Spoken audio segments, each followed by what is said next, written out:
اور جو مال تمہاری بیویاں چھوڑ مریں اگر ان کی اولاد نہ ہو تو اس میں سے نصف تمہارا ہے، پھر اگر ان کی اولاد ہو تو ترکے میں تمہارا حصہ چوتھائی ہے، لیکن یہ تقسیم وصیت کی تعمیل کے بعد جو انہوں نے کی ہو یا قرض کے ادا ہونے کے بعد جو ان کے ذمے ہو کی جائے گی۔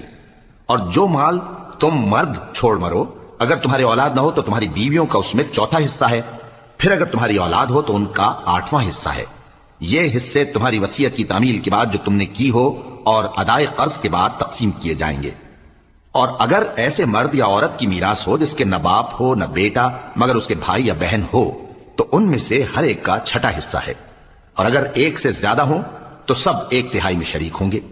یہ حصے بھی بعد ادائے وصیت و قرض بشرطے کہ ان سے میت نے کسی کا نقصان نہ کیا ہو تقسیم کیے جائیں گے۔